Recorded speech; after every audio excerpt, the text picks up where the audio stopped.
Hi students, good morning everyone. Welcome to my YouTube channel.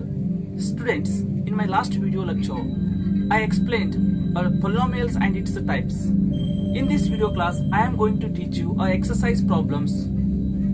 So exercise number 2.1. In exercise number 2.1, the first bit is the graphs of y is equal to p of x are given in the following figure for some polynomial p of x.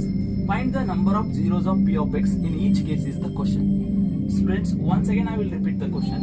The graphs of y is equal to p of x are given in the following figure for some polynomial p of x.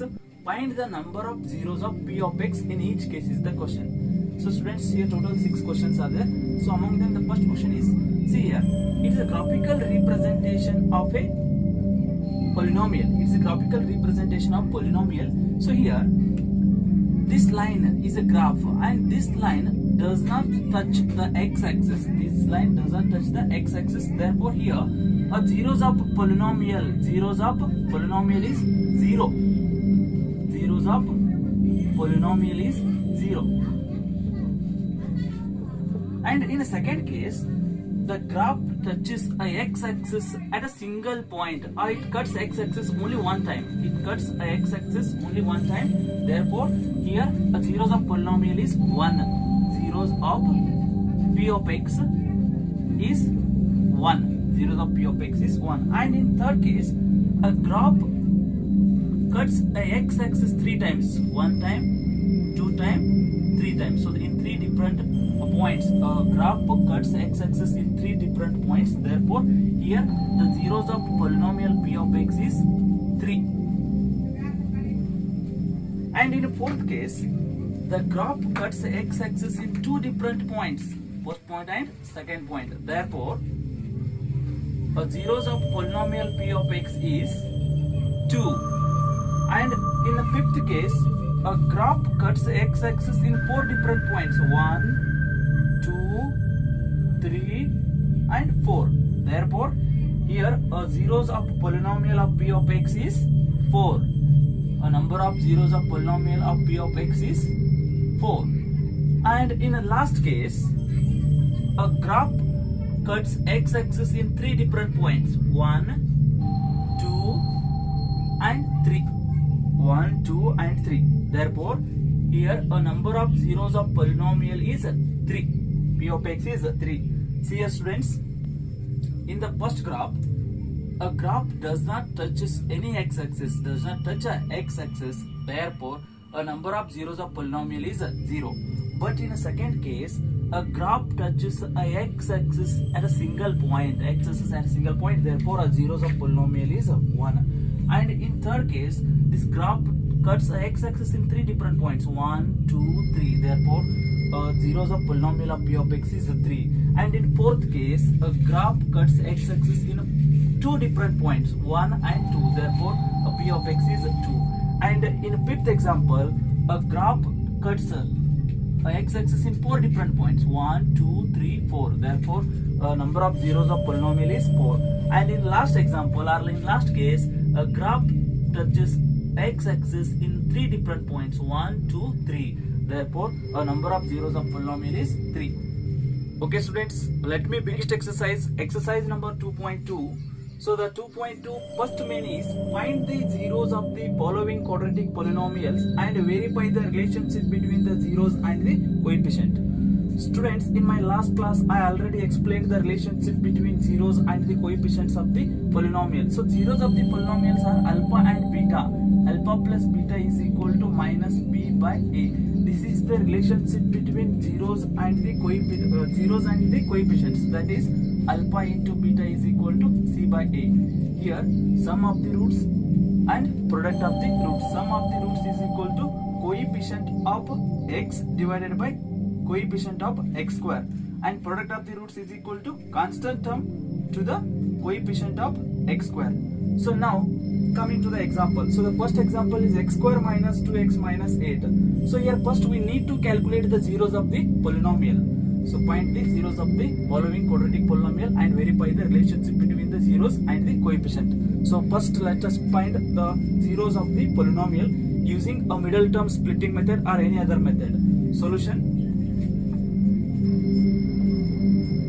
x square minus 2x minus 8.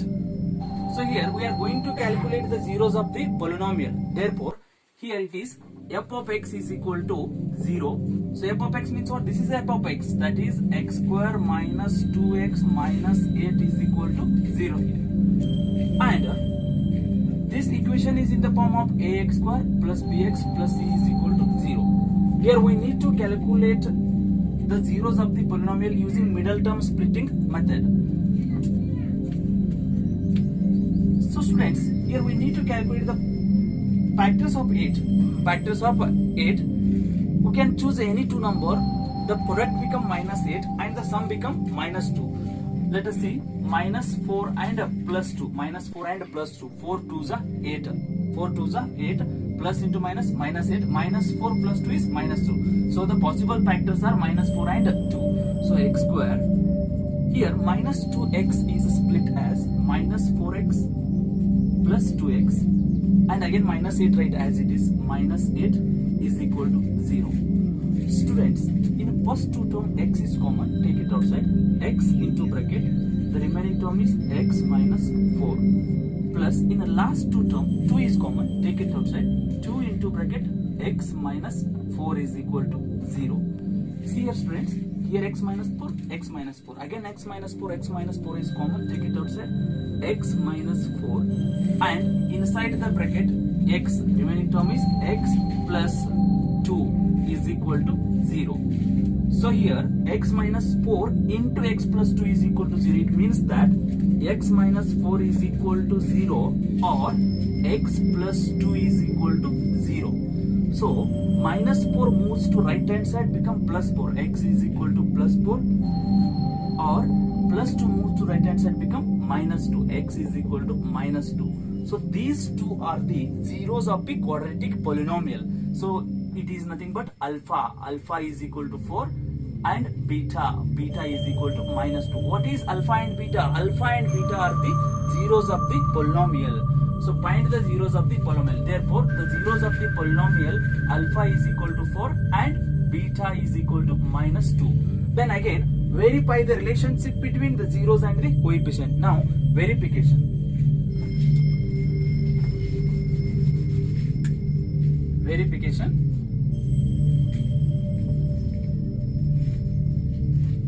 Students, the given equation x square minus 2x minus 8 is a given quadratic polynomial. X square minus 2x minus 8 is a given quadratic polynomial.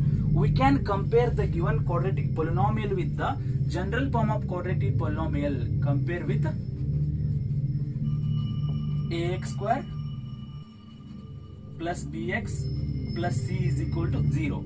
So we can compare the given quadratic polynomial with the general form of quadratic polynomial, that is ax square plus bx plus c is equal to 0.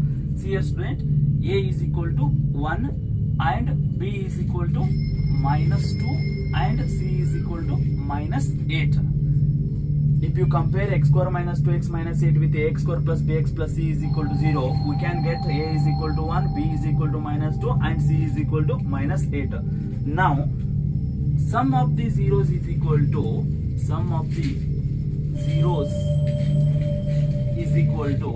minus b by a. It is the relationship between zeros of and coefficient. Relationship between zeros and the coefficient of a polynomial. So sum of the zeros means alpha plus beta is equal to minus b by a. What is alpha? Alpha is 4. And what is beta? Beta is minus 2. So minus 2 is equal to b. Minus of b means minus 2. Minus of minus 2 divided by a is equal to 1. 4 minus 2 is 2 is equal to minus into minus plus 2. So LHS is equal to RHS here. LHS is equal to RHS. Hence verified. Sum of the zeros is verified. Now find the product of the zeros. Product of the zeros is equal to C by A.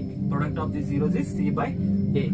So product of zeros means what? Alpha into beta. Alpha into beta is equal to C by A. So we know alpha and beta. Alpha is 4 and beta theta is minus 2 is equal to C is equal to how much? C is minus 8 divided by 8, 1. So 4 2 is minus 8 is equal to minus 8. So here also LHS is equal to RHS, hence verified.